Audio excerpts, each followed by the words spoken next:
On est là au centre historique minier, donc aujourd'hui c'est le plus grand musée de la mine en France.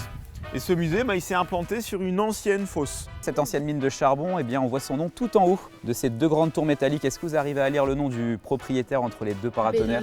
C'est ça, Joseph Deslois. L'histoire minière, c'est 3 siècles dans la région, depuis 1720 jusqu'en 1990. Moi j'ai trouvé ça hier, donc on va essayer de trouver ce que ça veut dire. Et en plus de ça, j'ai vu en faisant ma visite hier qu'il y avait des formes qui étaient accrochées dans le musée. Est-ce qu'au fond de la mine, il fait chaud ou il fait froid? Plus on se rapproche du noyau de la Terre, plus il fait chaud. Donc les mineurs transpiraient. Donc on mettait en hauteur les vêtements pour les sécher. Ça, c'est une mine au XVIIIe siècle. Et voilà à quoi ressemble une mine 100 ans plus tard, regardez. On a des fosses qui sont à la pointe de la modernité, des logements qui sont plutôt pas mal pour ce qui se fait à l'époque. Pourtant, il y a des moments de grève qui vont éclater. La grève importante dans la région, c'est une grève qui éclate à Denain en 1884, qui va durer 56 jours. Dans cette mine, les mineurs descendaient à 480 mètres, une fois et demie la tour Eiffel sous terre.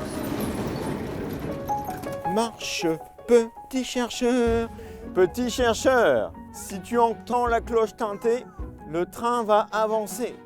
Est-ce qu'il y a une cloche là pas loin? Là. Et ça ressemble à une cloche. J'essaye, d'accord.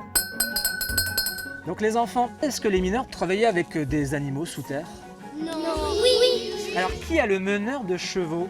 Oui, exactement, regardez bien, le meneur a besoin de la pomme pour travailler.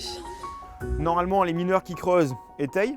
Dans les galeries de circulation, on va demander à des mineurs plus âgés de faire l'entretien. Donc ces mineurs-là, on les appelle des raccommodeurs. Donc là, on est dans ce qu'on appelle un chantier d'abattage. Regardez, ça, c'est la hauteur d'une galerie. En moyenne, les galeries mesuraient 1 mètre de hauteur. C'est très inconfortable. Et c'était au minimum, je dirais, 10 à 12 heures par jour.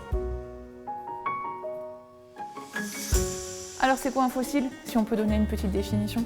Ça peut être une trace, par exemple d'un animal, une trace de pas. Ça peut être une empreinte. Il est quelle couleur le charbon? Noir. Noir, par contre. Et souvent, le charbon, il brille. Maintenant, on va essayer de regarder ce qu'il y a dedans.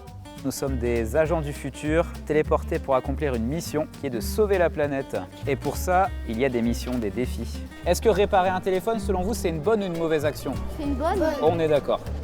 Vous représentez l'Europe, il faut que vous trouviez en fait quelle énergie va être la moins importante pour l'Europe. En solution, on a développé les centrales nucléaires. Ça coûte très cher, ça coûte 65 C. Te concentre pas sur le prix, concentre-toi sur les priorités. Ouais, moi je suis d'accord.